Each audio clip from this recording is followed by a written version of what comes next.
Hello everyone, आप सभी लोगों का स्वागत है। BPSC target batch division series में आज हम लोग बात करने वाले हैं मगध साम्राज्य के बारे में।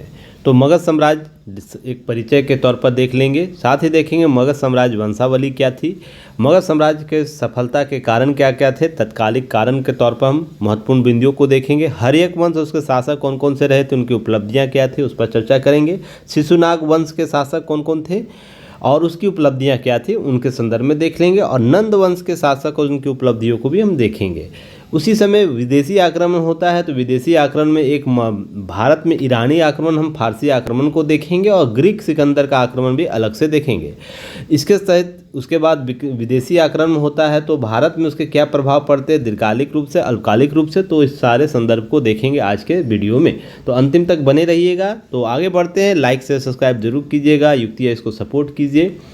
और इस बार कोड को स्कैन करके आप हमारा डाउनलोड कर सकते हैं। ऐप डिस्क्रिप्शन बॉक्स या कमेंट सेक्शन बॉक्स में इसके लिंक उपलब्ध कराए जाते हैं।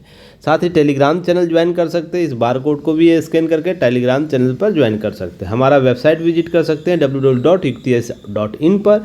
जब सब्सक्राइब हो जाता है तो बेल आइकन को जरूर दबाइएगा, पुश कीजिएगा, ताकि सभी नोटिफिकेशन आप तक सबसे पहले पहुँचे। तो देखते हैं कि आज के टॉपिक में हम लोग चर्चा क्या करने वाले हैं। मगध साम्राज्य एक समान परिचय के तौर पर देखिए, 6ठी शताब्दी ईसा पूर्व की बात हो रही है। हम सिंधु घाटी सभ्यता, उससे पहले सारी चीज़ों पर चर्चा कर चुके हैं। वैदिक, उत्तर वैदिक काल, तो महाजनपद काल, सभी पर चर्चा हो चुकी है। तो 6ठी शताब्दी ईसा पूर्व के आगे भारत की राजनीतिक इतिहास महाजनपदों के बीच प्रभुत्व के स्थापित को लेकर संघर्ष का इतिहास माना जाता है, रहा भी है। और यह वीडियो जब अभी तक आप लोगों ने नहीं देखा है तो प्ले लिस्ट में जाकर सारे वीडियो को देख लीजिएगा। तो इसके संदर्भ में जब मगध सबसे राज्य जो था शक्तिशाली बनकर उभरा, साम्राज्य स्थापित करता है, सफल हुआ, ये सब सारी घटनाएं इसके संदर्भ में पूर्वकालिक वीडियो में बताई गई। क्यों मगध ही क्यों सबसे ज़्यादा साम्राज्यशाली बन सका, शक्तिशाली बन सका और अपने शक्तियों को स्थापित कर पाया महाजनपद काल में, इन सभी बिंदुओं को हम लोग चर्चा कर चुके हैं। तो जब मगध साम्राज्य की बात होती है तो ध्यान रखिएगा, सबसे पहले हम गंगा के क्षेत्र में जब बात होती है मगध साम्राज्य, तो शुरुआती दौर में मगध साम्राज्य ऐसे था। तो इसी तरीके से वो बढ़ता चलता जाता है आगे और भी वंशों के साथ। और अंतिम जो जब हम मगध साम्राज्य की बात करेंगे, जब नंद वंश की बात करेंगे, तो यह विस्तृत रूप से आगे बढ़ जाएगा। तो देखिए, अथर्ववेद में मगध का सबसे सर्वप्रथम उल्लेख मिलता है। देखिए यहाँ से PYQ आपको मिलेगा प्रश्न। फिर महाकाव्यों के अनुसार वेहदत्त जो थे मगध साम्राज्य की स्थापना करता है, और वसु और पुष्ट जो वसु का पुत्र जरासंध का पिता जो था, वो इसके संदर्भ में सारी चीज़ें आपको PYQ में देखने को मिलेगा। तो इसके बाद काशी, कौशल, मगध, वज्जी महासंघ 6ठी ईसा शताब्दी ईसा पूर्व में महत्वपूर्ण बने रहे थे, जिसमें सर्वाधिक जो था, सबसे सर्वाधिक मगध था। तो जरासंध जो बृहद के वंशज के तौर पर था, उसमें चेदी के कुरु के राजा वासु और 5 पुत्रों से सबसे बड़े थे बृहदत्त, उसने मगध साम्राज्य की स्थापना की थी। तो ध्यान रखिएगा, मगध साम्राज्य की स्थापना बृहदत्त के द्वारा की गई थी। मगध जो विजयी हुआ, उसके उत्तर भारत में राजनीतिक गतिविधियों का केंद्र बन गया। जब यह जैसे ही मगध अपने साम्राज्य का विस्तार करता है, शक्तिशाली राज्य के तौर, महाजनपद के तौर पर उभरता है, तो जितनी भी शक्तियाँ केंद्र थी राजनीति की, वो क्या हुआ, उत्तर भारत में शिफ्ट होने लगा। और गंगा के जो क्षेत्र थे, गंगा मैदान के क्षेत्र, गंगा घाटी, जिसमें ऊपरी और निचले हिस्से के बीच सामरिक स्थितियां कार्य करने लगी। अब यहीं से देखिए एक चीज़ उभर कर सामने है। राजगीर के पास जो पहाड़ियां थी, लो अयस्क था। गया के पास तांबे और लोहे के भंडार, मगध की प्राकृतिक संपत्ति जो बनाया, साथ ही साथ इसने राजनीतिक और सैनिक तौर पर इसे आगे बढ़ा दिया। तो एक साम्राज्य को स्थापित करने के लिए जो महत्वपूर्ण बेसिक तत्व चाहिए था, जिसमें लोहा सबसे इम्पोर्टेंट था, जिससे औजार बनाए गए, हथियार बनाए गए, कृषि के उपकरण बनाए गए। तो इस तरीके से साम्राज्य समृद्ध हुआ। तो इसी के साथ साथ आगे बढ़ते हैं तो मगध की राजधानी राजगिरी थी। देखिए यहाँ से प्रश्न पूछा जा चुका है, PYQ में, बीपीएससी में प्रश्न पूछा जा चुका है। महाजनपद काल में मगध की राजधानी क्या थी, मगध की राजधानी कहाँ थी? तो ध्यान रखिएगा, यहाँ से प्रश्न पूछा जा चुका है। मगध का पहला राजा बृहदत्त था और बृहदत्त वंश की स्थापना करता है इसी के साथ। बिंदुसार और अजातशत्रु के शासनकाल के दौरान मगध की समृद्धि अपने उत्कर्ष पर पहुंच गया।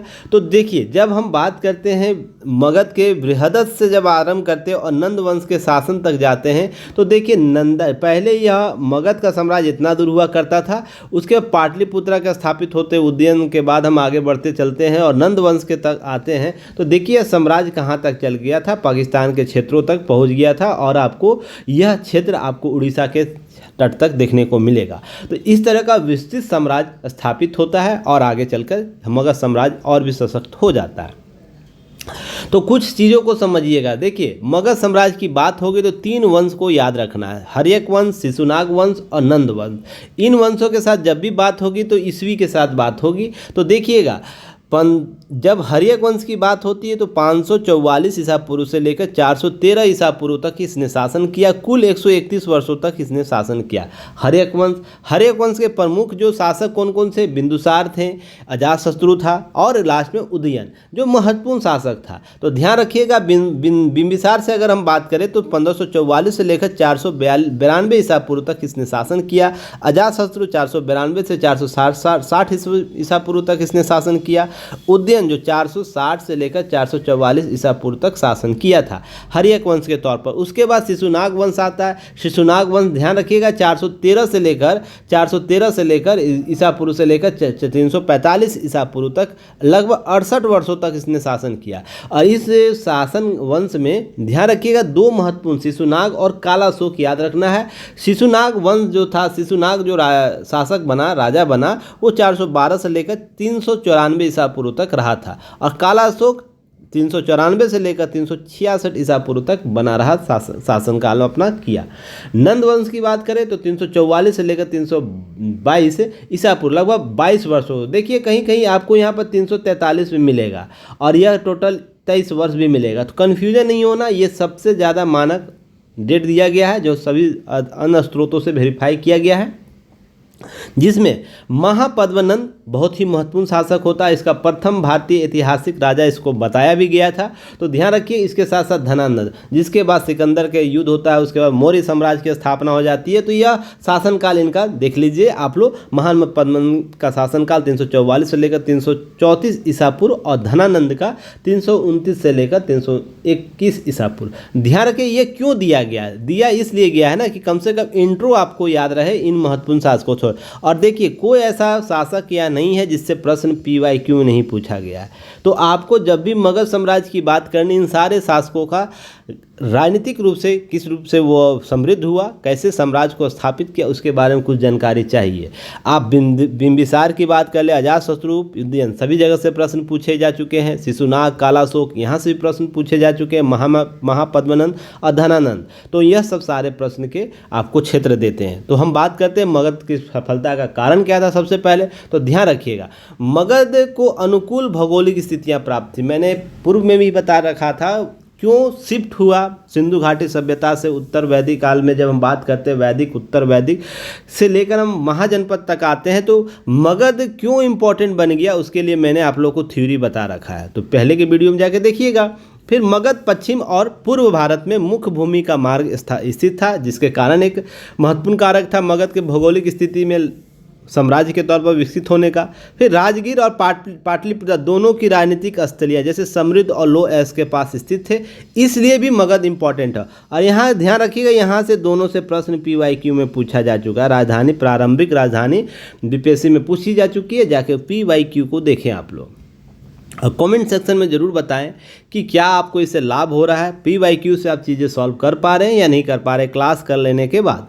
चलिए नेक्स्ट हम बात करेंगे इस क्षेत्र में गंगा नदी द्वारा प्रवाहित उपजाऊ मिट्टी, जिसने पर्याप्त वर्षा भी होती थी, तो कृषि क्षेत्र को और भी मजबूत कर दिया। साथ ही लोहे का विकास हुआ, जिससे हल बनाने जाने लगे, तत्कालीन उन्नत मशीनें बनाई जाने लगी, जिससे क्या हुआ कि फसल उत्पादन में वृद्धि हो गई। अब हम मान के चलते हैं आगे क्या हुआ। पाटलिपुत्रा में ध्यान रखिएगा प्राचीन जल किला, जल दुर्ग से घिरा था मगध। ध्यान रखिएगा जिसकी राजधानी पाटलिपुत्रा हुआ करती थी, उसकी वो क्या हुआ, जल किला से, इसके तीनों तरफ नदियां से घिरा था, जिसमें हम गंगा की बात कर ले, सोन की बात करें, गंडक की बात करें। अगर मान लीजिए पाटलिपुत्रा ये है तो आपको गंगा इसके इधर किनारे से गुजर रही है। उसके बाद आपको ध्यान रखिएगा इसके 20 क्षेत्रों से गुजर रही है, पाटलिपुत्रा के क्षेत्रों से। अब इसके बाद यहाँ से गंडक आती है, इधर से सोन आती है। तो ये जल केंद्र जो था, जल केंद्र का जो जल दुर्ग था, ये आपको अभेद बना दिया जाए। जो वर्तमान में आपको नदियाँ छोटी नज़र आ रही है ना। आप जाइए 500 ईसा पूर्व जो बात हो रही है, जब 562 छठी शताब्दी में हम जब बात कर रहे हैं उसमें जाइए, यह कितना घना इधर जंगल हुआ करता होगा, कितनी जंगली जानवर हुआ करते होंगे, फिर जल धाराएँ कितनी विषक्त होती रहती होगी, कितनी जल धाराएँ उसकी तेज होती हो, जिसके कारण उस समय तत्कालीन जो आवागमन के साधन थे उपयुक्त नहीं थे, तो यह जल दुर्ग का निर्माण करती थी, जिससे एक साम्राज्य विकसित होता था। फिर उसके बाद नेक्स्ट है, मगध में तांबे और लोहे का विशाल भंडार पाया गया। अपनी सामरिक स्थिति के कारण मगध व्यापार में आसानी से नियंत्रित कर सकता था। इसकी बड़ी आबादी, कृषि, खनन, शहरों के निर्माण, जो उस समय शहर हुआ करते थे उसके निर्माण, जब मैंने आप लोगों को बताया था ना, एक गांव के बाहर एक सैटेलाइट गांव के तौर पर एक गांव का विस्तृत होता था, इसका क्या नाम दिया गया था, मैंने आप लोगों को लास्ट क्लास में बताइए तो इसका क्या नाम था, इसका क्वेश्चन मैंने पूछा, कमेंट सेक्शन में बताइएगा। जो गाँवों के बाहरी सीमाओं पर विकसित हुआ करते थे उसको क्या कहा जाता था, जहाँ पर नगरों का आगे चल के नगरों का विकास हो जाता है। सेना में सेवा करने की विभिन्न व्यवसायों में लगी रही, जिसके कारण मगध साम्राज्य और विकसित हुआ, मजबूत हुआ। बिंबिसार द्वारा, ध्यान रखिएगा, अंग का विलय कर लिया गया, चंपा महाजनपद के मगध साम्राज्य में जोड़ लिया गया। अब ध्यान रखिएगा, चंपा दक्षिण पूर्व एशिया, श्रीलंका और दक्षिण भारत के साथ व्यापार करने के लिए महत्वपूर्ण था। तो आपको मैंने चंपा महाजनपद के बारे में जब बताया था, उस समय भी बताया था कि आपको दक्षिण पूर्व एशिया, श्रीलंका, दक्षिण के साथ व्यापार करने में महत्वपूर्ण योगदान यह देता था, और इस पर विजय प्राप्त करना मगध एक आगे के स्टेज पर महत्वपूर्ण सत्ता स्थापित कर लिया, क्योंकि मेन सत्ता का केंद्र राजनीतिक गलियारों, व्यापारिक गलियारों का केंद्र को इसने क्या किया, जीत लिया। मगध साम्राज्य का जो चरित्र था अपरंपरागत था, अर्थात समाज में ब्राह्मणों का अधिक प्रभुत्व नहीं था, तो यहाँ पर समान वर्ग भी चीज़ें उभर कर सामने आई थी। इसमें आर्य अनार्य लोगों के अच्छा मिश्रण देखने को मिला, जिससे क्या हुआ, साम्राज्य और विकसित हुआ। जैन धर्म, बौद्ध धर्म का उद्भव दर्शन और विचार संदर्भ में एक क्रांति को जन्म दिया। दोनों ने उदार परंपराओं को बढ़ाया, जिससे लोक सहभागिता में वृद्धि हुई, लोक शासन प्रशासन में बढ़ चढ़ कर हिस्सा लिए। अब नेक्स्ट है, मगध के पास मजबूत अस्थायी सेना थी, लोहे की उपलब्धता थी, उन्नत हथियार विकसित थे, जिससे मगध युद्धों के बड़े पैमाने पर हाथियों के तैनात करने वाला पहला साम्राज्य था। तो यहाँ पर PYQ आपको देखने को मिल जाएगा। महाजनपद कालों में सबसे पहले किसने अपने युद्ध में हाथियों को तैनात किया था, तो मगध साम्राज्य ही था, ध्यान रखिएगा। उसके बाद चीज़ें आगे बढ़ती है, और ध्यान रखिएगा जब हम बिंबिसार की बात करते हैं 542 ईस्वी से लेकर ईसा पूर्व से लेकर 492 ईसा पूर्व के बीच के काल को, तो मगध का पहला शासक बिंबिसार बौद्ध धर्म का संरक्षक था। सबसे पहले तो आपको यही फैक्ट याद रखना है, और यहाँ से प्रश्न पूछे जा चुके हैं, PYQ सॉल्व देखिएगा, मिलाइएगा। वह बुद्ध महावीर दोनों के समकालीन था, ध्यान रखिएगा, उन्हें समान सम्मान दिया करता था बिंबिसार। नेक्स्ट के तौर पर देखिए, बिंबिसार की राजधानी राजगिरी और ग्रीवर्ध, जिसे हम प्रारंभिक राजधानी के तौर पर देखते हैं, उन्होंने सेनिया के रूप में वर्णित किया था, सेना के साथ रहने वाला किला के तौर पर विकसित किया था। अब राजगिरी के संदर्भ में आपको PYQ प्रश्न पूछा जा चुका है, तो आपको ध्यान रखना है, मिलाना है, टैली करना है PYQ से। बिंबिसार को सैनिक सेना रखने वाला भी कहा गया था, तो इस तरीके से आपको एक उपाधि के तौर पर इन्हें देखते हैं। उसने विजय और विस्तार की नीति को शुरू किया। विजय और विस्तार की नीति के संदर्भ में जब बातें करते हैं, तो बिंबिसार ने सबसे पहले आपको वैवाहिक संबंधों के तौर पर क्या किया, आपको अपने 3 विवाह किए। तो आपसे प्रश्न कहीं कहीं पूछ देता है SSC इस प्रकार के वनडे एग्जाम में, या मजाकिया तौर पर आप इसे बोलते हैं, पहला विदेशी बहू लाने वाला राजा कौन था भारत में, तो बिंबिसार था, याद रखना है। तो इसने संदर्भ में चीज़ों को ध्यान रखना है। अब देखिए, पहले पत्नी के तौर पर महाकौशल देवी से उसने शासन किया, विवाह किया, ध्यान रखिएगा। इसने प्रसेनजीत की बहन से विवाह किया और काशी को दहेज में प्राप्त किया, और इसके तहत दहेज प्रथा भी इसके तौर पर विकसित होता हुआ दिखता है। पहले राजाओं को अगर शासन प्रशासन को मजबूत करना होता था, तो अपनी बहन की शादी किसी राजा, अपनी बेटी की शादी किसी राजा से, या अपने किसी बहन के राजा, कोई मजबूत राजा किसी कमज़ोर राज्य के राजकुमारों से शादी कर दिया जाए, जिससे साम्राज्य विस्तार हो सके। दूसरी पत्नी लिच्छवी गणराज्य की थी, ध्यान रखिएगा। चेटक की पुत्री चेलना, उसने अजातशत्रु का जन्म दिया। यहाँ पर ध्यान रखिएगा। अब यहाँ पर पहला विदेशी, यहाँ पर मुझसे कुछ मिसप्रिंट हो गया, इसको सुधार लीजिएगा। पहला विदेशी नहीं है, पहला विदेशी मौर्य काल में होंगे ना, जब आपको मौर्य काल में, चंद्रगुप्त मौर्य के काल में विकसित होता है। यहाँ पर वैवाहिक संबंध अपने राज्य से बाहर अपने राज्य से बाहर वैवाहिक संबंध स्थापित करने वाला प्रथम राजा के तौर पर जो साक्ष्यों में उपलब्ध है, इसे ध्यान रखिएगा, इस तरीके से उपलब्ध कराता है। अब तीसरा रानी मद्र कुल से राजकुमारी जो क्षेमा थी उससे विवाह करता है, तो इसे याद रखना है। चलिए नेक्स्ट है, इन विवाहों के फलस्वरूप उसने मगध पश्चिम और उत्तर में फैला, जिससे मगध और भी विस्तृत और मजबूत होता चला गया। बिंबिसार ने अंग के शासक ब्रह्मदत्त, याद रखिए, कि हत्या कर उसने मगध में मिला लिया। तो आपसे यहाँ प्रश्न पूछा जा चुका है पहले PYQ में, UPPCS में, जहाँ पर बिंबिसार ने अंग के किस शासक की हत्या कर मगध को अपने साम्राज्य में मिलाया था। ध्यान, उसे मगध में अंग को किसने मिलाया, तो बिंबिसार ने मिलाया। और किस शासक की हत्या कर, ब्रह्मदत्त की हत्या कर। बिंबिसार ने अवंती को भी क्या किया, युद्ध किया, उसके साथ दोस्त बन गया।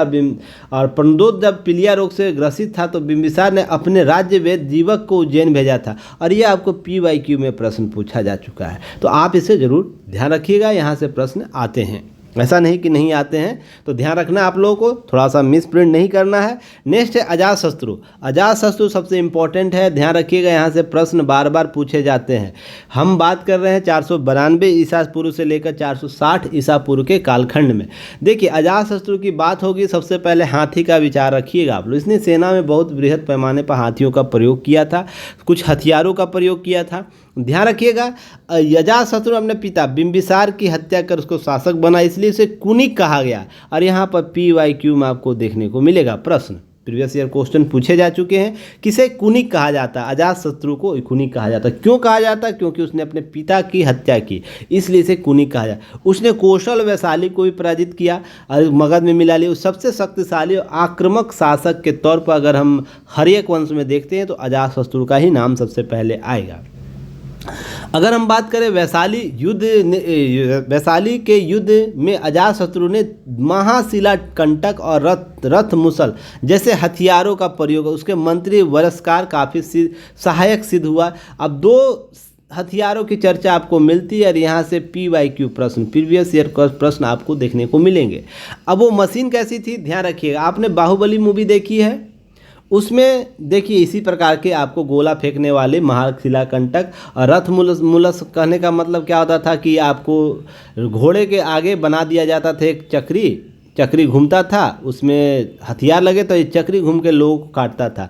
और घोड़ा टपट आगे दौड़ रहा है, उस पर राजा हुआ करता था, कुछ मंत्री हुआ करते थे, जिससे आपको दिखाया गया है बाहुबली मूवी में। सेम आपको यही कॉन्सेप्ट था आपको अजातशत्रु। तो देखिए इसी प्रकार के मशीन हुआ करते, इससे गोला फेंका जाता था, गोला जाता था बाहर, आपको देखने को मिलता था। अब ध्यान रखिएगा, अब यहीं से कुछ चीज़ें आपको ध्यान में रखनी है। जब महाशिला कंटक और रथ मुसल जैसे कॉन्सेप्ट हमारे पुरातन स्थितियों में है, पुरातन संस्कृतियों में है, तो जो हमने गुरुत्वाकर्षण का नियम और भी आर्किमिडीज का सिद्धांत, ये सब जो सिद्धांत दिए हैं बाद के दिनों में, जब 16वीं-17वीं शताब्दी में यह सिद्धांत जब आता है बाहर निकल कर, तो इससे पहले हम क्या कर रहे हैं, 506वीं शताब्दी ईसा पूर्व में ही हम इन सब सारी चीज़ों का प्रयोग कर रहे थे। हाँ, उसका नाम आधुनिक नाम हमने नहीं दिया था। यही हमारी जो ग्रंथ हैं उसकी वैचारिक कमजोरियां रही हैं, जिसका हम प्रमाणिक इतिहास नहीं दे पाए। तो जाकर हम पढ़ते हैं विदेशी ग्रंथों को हम पढ़ते हैं, विभिन्न सिद्धांतों, गुरुत्वाकर्षण का नियम, आर्किमिडीज का सिद्धांत वगैरह वगैरह, बहुत से सिद्धांत हैं। क्लियर है। अवंती के खतरे में सामना करने के लिए अजातशत्रु ने राजगिरी को किलेबंदी किया। तो आपको यहाँ से प्रश्न पूछेगा, किस शासक ने राजगिरी को किलाबंदी किया? तो इसे किलाबंदी करने वाला शासक भी कहा जाता है। तो किलाबंदी जैसा कॉन्सेप्ट आपको यहाँ पर अजातशत्रु देता है कि अपने साम्राज्य राज्य की सुरक्षा करना, राजधानी की सुरक्षा करनी है, तो सबसे पहले राजा का किला जो है उसको ही पहले किलाबंदी करनी होगी ना। अजातशत्रु बुद्ध के समकालीन थे, ध्यान रखिएगा, अजातशत्रु बुद्ध के समकालीन थे। उनके शासनकाल में बुद्ध की मृत्यु हो गई थी। इसी के बाद उन्होंने 483 ईसा पूर्व में मृत्यु के बाद राजगिरी में प्रथम बौद्ध संगीति कराई थी। और आपको यहाँ से प्रश्न, पहले हम बौद्ध काल जन्म काल में बता चुके हैं सारे टर्मिनोलॉजी को यहाँ से। तो प्रथम बौद्ध संगीति कहाँ हुआ था? राजगिरी में। तो कमेंट सेक्शन में कि यह अध्यक्षता कौन किया था, इसमें प्रमुख विशेषता क्या थी इस बौद्ध संगीति की। चलिए नेक्स्ट तौर पर हम बात करेंगे उदयन की बात करेंगे या इसे उभयभद्र भी कहा जाता है। ध्यान रखिएगा 460 ईसा पूर्व से लेकर 444 ईसा पूर्व में इसने शासन किया। ध्यान रखिएगा श्रीलंकाई जो बौद्ध इतिहास है महावंश के अनुसार अजातशत्रु के पुत्र उदयन अजातशत्रु का अधिकारी बना और अगले 16 वर्षों तक शासन किया था इसने। यहाँ पर ऐसा श्रीलंकाई बौद्ध इतिहास उसमें बोला जाता है। गंगा और सोन नदियों के संगम पर इसने एक पाटलिपुत्र आधुनिक पटना की नई राजधानी बनाई। तो सबसे पहले ध्यान रखिए आपसे प्रश्न यहाँ से पूछा जा चुका है PYQ के तौर पर, प्रश्न प्रीवियस ईयर क्वेश्चन में देखने को मिल जाएगा। सबसे पहले मगध की राजधानी परिवर्तित किसने किया? तो इसी ने किया, उदयन ने पाटलिपुत्रा में राजधानी बनाई जो 3 नदियों के संगम पर बसा था। ध्यान रखिएगा, इसे याद रखना है, ठीक है ना। हर्यक वंश का अंतिम शासक माना जाता है। तीनों राजाओं ने उसके बाद सत्ता संभाली। ध्यान रखिएगा अनिरुद्ध, मंदा, नागदशक उन्हें पच्युत कर शिशुनाग वंश स्थापित किया। देखिए यह सबसे अंतिम शासक जो था क्या था? उदयन, जो क्या था सबसे शक्तिशाली था, पर उसके बाद सत्ता स्थापित करता है 3 अन्य लोग भी। तो इस तरीके से आपको प्रश्न पूछा जा सकता है। ध्यान रखिए शिशुनाग वंश क्या था? 412 से लेकर 435 ईसा पूर्व तक शासन किया। शिशुनाग जो था शासक, इसी के नाम पर इस वंश का नाम पड़ता है। और शिशुनाग जो था वो कब तक शासन किया? 412 से लेकर 394 ईसा पूर्व तक। अब यह देखिएगा यह आमत था, किसका आमत था? नागदशक का। तो नागदशक हर्यक वंश का राजा था जो अंतिम राजा हुआ क्या, तभी तो वो आमत था। तो आपसे पूछेगा हर्यक वंश का अंतिम शासक कौन था? तो इसको नागदशक याद रखिएगा। फिर पूछे आपको हर्यक वंश का सबसे शक्तिशाली अंतिम राजा कौन था? तो उदयन याद रखना है, कन्फ्यूजन नहीं करना है, ठीक है। चलिए नेक्स्ट हम बात करेंगे इस अपदस्थ कर देता है शिशुनाग वंश की स्थापना करता। शिशुनाग पहले वाराणसी का वायसराय या आमत्य था। वह आमत्य जो था उच्च पदाधिकारी हुआ करता था, जिसको वर्तमान में जैसे हम वायसराय अम्बेसडर कहते हैं ना, वैसे ही था, क्योंकि उस समय एक राज्य से दूसरे प्रांत में इसी तरीके से पदों को दिया जाता था। तो आपसे प्रश्न पूछा जा सकता है शिशुनाग राजा बनने से पहले किस क्षेत्र का वो आमत्य था या वारसराय था? तो वाराणसी का था, वर्तमान में बनारस जिसे हम लोग बोलते हैं। उसने वैशाली को मगध में मिला लिया। शिशुनाग ने अवंती को मगध साम्राज्य में मिला लिया। काला अशोक, देखिए ये भी बहुत इंपॉर्टेंट है, 394 से लेकर 366 ईसा पूर्व तक शासन किया। देखिए ककरवर्ण इसको कहा गया है पुराणों में, याद रखिएगा इनका नाम ककरवर्ण के रूप में जाना जाता है, पुराणों में इनका नाम देखने को मिलता है। शिशुनाग पहले वाराणसी बनारस में वारसराय, ध्यान रखिएगा इसके संदर्भ में प्रश्न पूछा जा चुका है। इसने पाटलिपुत्र पुनः मगध की राजधानी बनाया। काला अशोक, ये देखिए इसी का पॉइंट आ गया, इसको हटा दीजिएगा यहाँ से, कभी कभी मिसप्रिंट हो जाता है, टेक्निकल टीम के द्वारा सपोर्ट करने की आवश्यकता है। इसने पाटलिपुत्र और को पुनः मगध की राजधानी बनाई। तो आपसे यहाँ दूसरा प्रश्न यहाँ से पूछा जा सकता है, प्रथम किसने बनाया था, द्वितीय किसने बनाया था मगध की राजधानी पाटलिपुत्र को? तो यहाँ पर ध्यान रख, दोनों का नाम याद रखना, प्रथम उदयन था, दूसरा काला अशोक था, ठीक है। उसके बाद इसके अतिरिक्त याद रखना है शिशुनाग ने वैशाली को अपनी राजधानी बनाई थी। एक चीज़ मैंने यहाँ बोलना भूल गया, तो यहाँ पर जो अलग हो रहा है इसे याद रखिएगा। कहाँ कहाँ? पहले राजगिरी, एक सेकेंड, राजधानी परिवर्तन कैसे हुआ? राजगिरी आपको हुआ, फिर पाटलिपुत्र हुआ, उसके बाद फिर आपको वैशाली हुआ, फिर आपको पाटलिपुत्र हुआ, है ना। तो ये आपको क्रम याद रखना, कहाँ से कहाँ तक कैसे कैसे परिवर्तित हुआ। नेक्स्ट है द्वितीय बौद्ध संगीति काला अशोक के शासनकाल में हुआ। तो कमेंट सेक्शन में मुझे बताइए द्वितीय जो बौद्ध संगीत उसकी अध्यक्षता किसने की थी और इसके विशिष्ट क्या रहा था द्वितीय बौद्ध काल में। नंदीवर्धन इस वंश का अंतिम शासक था शिशुनाग वंश का, ये याद रखना है। चलिए नेक्स्ट हम बात करें नंद वंश शासक का, 344 से लेकर 322 ईसा पूर्व। नंद वंश मौर्य जो मगध साम्राज्य था वो आपको विस्तृत होता हुआ कहाँ तक पहुँच गया मैंने पहले ही परिचय में बता रखा है, तो इसे ध्यान रखिएगा आप लोग। महापद्मनंद महत्वपूर्ण शासक हुआ इस वंश का और इसे प्रथम ऐतिहासिक राजा भी बोला गया इसके लिए। अब ध्यान रखिए महापद्मनंद एक क्षुद्र था, गैर क्षेत्रीय वंश से यह था, उससे पहले सभी लोग क्षत्रिय थे। मगध में नंद वंश की नींव रखी, उसने विशाल सेना करने के लिए पाली ग्रंथों में से अग्रसेन भी कहा गया। अग्रसेन क्यों कहा गया? क्योंकि उसने एक विशाल सेना का गठन कर रखा था, जिसके कारण से पाली ग्रंथों में अग्रसेन कहा। अब याद है भारत का प्रथम ऐतिहासिक सम्राट कहा जाता है। पुराण उन्हें सभी क्षत्रिय और संहारक अर्थात सर्व क्षत्रांतक के तौर पर और एक राट के रूप में समर्थित करते। पुराण में से 2 नाम और भी इनका याद रखना, एक राट सर्व क्षत्रांतक।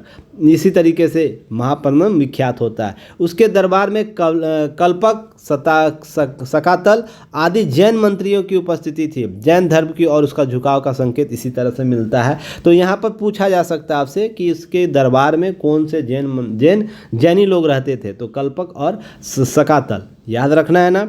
नेक्स्ट है आपको धनानंद के बारे में याद रखना है।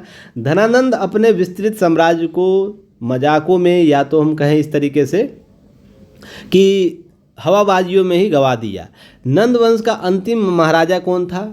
अंतिम राजा हुआ करता था धनानंद, और उन्हें ग्रीक ग्रंथों में ध्यान रखिएगा अग्रमिज या एंद्रोमेस कहा गया है। तो इस तरीके से याद रखना है, ग्रीक ग्रंथों में से क्या कहा गया? अग्रमिज या एग्रोमस। क्यों कहा गया ग्रीक ग्रंथों? क्योंकि इसी के शासनकाल में सिकंदर आता है, उसके बाद इतिहास बदल जाता है। हम भारतीय इतिहास यूरोप के इतिहास से जुड़ना शुरू हो जाता है, मध्य एशिया के इतिहास से जुड़ना शुरू हो जाता है। क्लियर है? इसके बाद ध्यान रखिएगा मैसेडोन सिकंदर के समकालीन हुआ करते थे, और सिकंदर ने अपने शासनकाल के उत्तर पश्चिमी भारत का आक्रमण कर देता है। तो इस तरीके से विस्तार, भारत का जो सीमा हुआ करता है उसका विस्तार आपको अरब कंट्री में होता है, कुछ जाके मध्य एशिया में होता है, उससे यूरोप तक पहुंचता है बाद के कालों में। ध्यान रखिएगा, तो ही जाके जो आपको यूरोप के साथ व्यापार हमारा स्थल मार्ग से पुरातन काल में से ही होता रहा था। उसके बाद समुद्री मार्ग का जो वास्को डी गामा ने खोज की थी आपको आधुनिक काल में देखने को मिलता है। क्लियर है? उसके बाद अंत में चंद्रगुप्त मौर्य ने चाणक्य के साथ मिलकर इसे उखाड़ फेंका और मगध में मौर्य साम्राज्य की स्थापना या नींव रखी, और आगे चलकर मौर्य साम्राज्य और विस्तृत होता है, उसके शासक और भी सशक्त होकर सामने आते हैं। विदेशी आक्रमण के तौर पर देखें तो सबसे पहले याद रखना है कि फारसी आपको ईरानी आक्रमण देखने को मिलता है। देखिए पर्शियन एम्पायर जो था आपको बढ़ते हुए आगे आता है, और धीरे धीरे आपको भारत के साम्राज्य की सीमा पर, उत्तरी सीमा जो हुआ करता था उसके सीमा पर आके आपको आक्रमण किया। तो ध्यान रखिए साइरस सेकेंड याद रखना है, जो फारस एकेडमिक साम्राज्य के संस्थापक साइरस सेकेंड ने मगध के में बिंबिसार के शासन के दौरान सिंधु नदी के पश्चिमी क्षेत्र में आक्रमण किया। गंधार, कंबोज, मद्रास पर, सॉरी इसमें मद्रास क्षेत्र में कुछ क्षेत्र था उसको जीतता है। ध्यान रखिएगा स्थापित, अब ये मद्रास मत समझ लीजिएगा, कर्नाटका वाला मद्रास है ना, नीचे का मद्रास क्षेत्र को नहीं समझना। सफल रहा, उसने पोत डेरियस वन पंजाब का सिंध पर विजय प्राप्त करता है, और इस तरीके से आगे बढ़ता है। फारस जो साम्राज्य था ध्यान रखिएगा 559 से लेकर 1935 ईस्वी शासकों का एक साम्राज्य है, जो पुरातन का आधुनिक ईरान के बाहर कई प्रदेशों तक फैला था, जिसमें हम इराक ले सकते, अर्मेनिया, तुर्की, अजरबैजान, अफगानिस्तान, तुर्कमेनिस्तान, ताजिकिस्तान, मध्य एशिया, मिस्र, जो वर्तमान में हम रसिया के टूटता है उसके बाद का जो क्षेत्र था वो आपको सब इसमें आ जाता था। तो ध्यान रखिएगा फारस के साम्राज्य आपको पर्शियन साम्राज्य विस्तृत साम्राज्य हुआ करता था। इसके परिणाम स्वरूप भारत ईरान व्यापारिक, भाषा, कला, वास्तुकला के प्रभाव बढ़ा, और भारत घंटे का आकार की राजधानी, अशोक के शिलालेख, खौराष्ट्री लिपि का परिचय इस क्षेत्र में देखने को मिलता है। कुल मिलाकर अगर ग्रीक सिकंदर आक्रमण हम देखें 327 से लेकर 325 ईसा पूर्व में, तो सिकंदर मकदूनिया का शासक फिलिप द्वितीय का पुत्र था और अरस्तु का वो शिष्य था। तो इस तरीके से हम सिकंदर के बारे में जानते हैं। सिकंदर मध्य एशिया, जो एशिया माइनर है, तुर्की, आपको इराक, ईरान के विजय प्राप्त करते हुए 326 ईस्वी में खैबर दर्रा जो भारत के क्षेत्र, पाकिस्तान के क्षेत्र में है, सीमावर्ती क्षेत्र में, वहाँ से भारत में प्रवेश करता, आक्रमण करता है। अंतिम एकेडमिक सम्राट जो डेरियस थर्ड था को पराजित करने के बाद सिकंदर ने हिंद कुश को पार कर आपको उत्तर पश्चिमी भारत में प्रवेश करता है, और 327 ईसा पूर्व में क्या करता है, आपको एकेडमिक प्रांत था उस पर आक्रमण करते हुए भारत 326 के खैबर दर्रे के तहत भारत में आ जाता है। कुल मिला के इस तरह पहले जीत वो दर्ज कर लेता है, तब भारत में आता है। तक्षशिला के साथ अंबी ने सिकंदर के सामने घुटने टेक दिए थे। तक्षशिला कहाँ है, कमेंट सेक्शन में बताइए।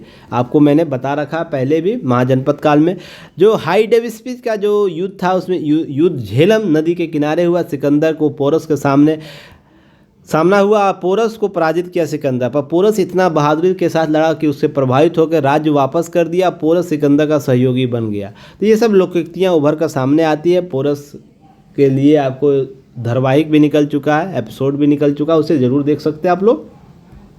सिकंदर की सेना ब्यास या बिपाशा नदी, ध्यान रखिएगा, आगे बढ़ने से इनकार कर। और यहाँ से PYQ प्रश्न पूछा हुआ, प्रीवियस ईयर क्वेश्चन आया हुआ है, तो आपको यहाँ से ध्यान रखना है। झेलम नदी से आया हुआ प्रश्न है। फिर यह कहाँ से किसको हरा का है, यहाँ से प्रश्न पूछा जा, सो इसके गुरु कौन है, यहाँ से प्रश्न पूछा जा चुका है पहले भी। तो ये सब सारे स्लाइड से प्रश्न पूछे जा चुके हैं। यह भारत में लगभग 19 महीने रहा, लगभग 326-325 ईसा पूर्व में लगभग 19 महीने तक यह रहा था भारत में, जिसके बाद इसने 323 में इसकी मृत्यु कहाँ होती है, बेबीलोन में मृत्यु हो जाती है।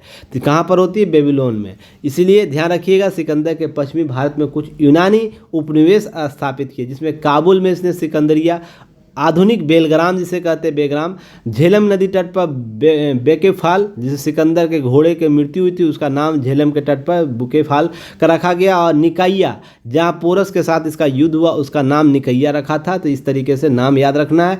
एरियन यूनानी इतिहासकार था जो सिकंदर के साथ है। नियाकर्स जो सिकंदर का जल सेनापति हुआ करता था। सेल्यूकस सिकंदर सेनापति था। ध्यान रखें, सिकंदर ने नियाकर्स को नेतृत्व में सिंधु नदी के मुहाने में फरात नदी के मुहाने तक समुद्री तट का पता लगाने के लिए भेजा था। तो इस तरीके से PYQ आपको यहाँ से प्रश्न देखने को मिल जाएंगे। अब विदेशी आक्रमण उसके प्रभाव क्या थे, तो भारत पर ग्रीस यूरोप के बीच सीधा संपर्क स्थापित होता है।